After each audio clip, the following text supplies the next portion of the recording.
নমস্কার বন্ধুরা, আমি অরিন্দম চলে আসলাম আজকে এই মুহূর্তে বিরাট বড় একটা ডিএ আপডেট নিয়ে। সুপ্রিম কোর্টের রাজ্য সরকারের নতুন হলফনামা, ডিএ মামলার শেষ আপডেট কি আছে। পশ্চিমবঙ্গের রাজ্য সরকারি কর্মচারীদের মর্গ ভাতা মামলার একটা নতুন মোড় নিয়েছে। সুপ্রিম কোর্টের রাজ্য সরকারের পক্ষ থেকে একটি লিখিত হলফনামা জমা দেওয়া হয়েছে, যা আসন্ন শুনানিতে তাদের যুক্তির ভিত্তি হিসেবে কাজ করবে। এই হলফনামায় রাজ্য সরকার ডিএ সংক্রান্ত বিভিন্ন বিতর্কিত বিষয়ে তাদের অবস্থান স্পষ্ট করেছে। আসুন এই হলফনামার মূল বিষয়গুলো কি জানি। রাজ্য সরকার তাদের হলফনামায় দাবি করেছে যে জুন 2006 থেকে জানুয়ারি 2009 পর্যন্ত পশ্চিমবঙ্গের সমস্ত কর্মচারীকে ডিএ প্রদান করা হয়েছে। বিভিন্ন কর্মচারী সংগঠনের পক্ষ থেকে যে দাবি করা হয়েছিল সেই সময় কোনো ডিএ বৃদ্ধি দেওয়া হয়নি, তা সরকার সম্পূর্ণভাবে খণ্ডন করেছে।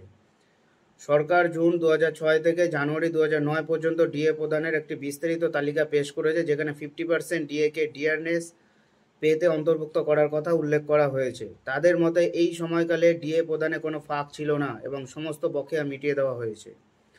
রোপা 2009-এর ব্যাখ্যা, রাজ্য সরকার আরও স্পষ্ট করেছে যে রোপা 2009 উল্লেখিত 1 এপ্রিল 2008 থেকে প্রকৃত অর্থ প্রদানের বিষয়টি পূর্ববর্তী ডিএ প্রদানকে অস্বীকার করে না তাদের যুক্তি অনুযায়ী। রোপা 2009-এর ব্যাখ্যা, রাজ্য সরকার আরও স্পষ্ট করেছে যে রোপা 2009-এর উল্লেখিত 1 এপ্রিল 2008 থেকে প্রকৃত অর্থ প্রদানের বিষয়টি পূর্ববর্তী ডিএ প্রদানকে অস্বীকার করে না তাদের যুক্তি অনুযায়ী। রোপা 2009 শুধুমাত্র বেতন কাঠামো সংশোধনের জন্য একটি আইনগত পরিকাঠামো প্রদান করে, এটি ডিএ বা অন্যান্য ভাতার জন্য অধিকার তৈরি করে না। রোপা 2009 বিদ্যমান বেতন শুধুমাত্র সংজ্ঞার উদ্দেশ্যে ব্যবহৃত হয়েছে, এটি ভবিষ্যতের কোনো বাধ্যবাধকতা বা অধিকার তৈরি করে না।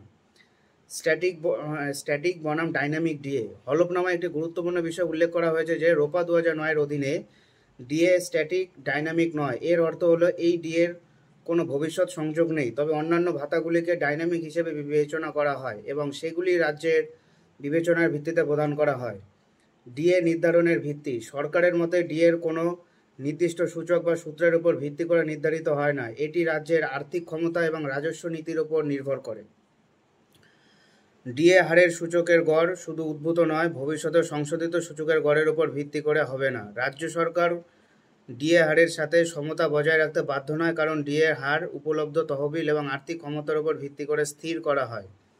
দিল্লি এবং চেন্নাইয়ের কর্মচারীরা কেন ভিন্ন হারে ডিএ পান তার ব্যাখ্যা সরকার দেওয়ার চেষ্টা করেছে। তাদের মতে এই শহরগুলোর জীবনযাত্রার উচ্চ ব্যয় এবং মুদ্রাস্ফীতির কারণে ডিএ হার বেশি।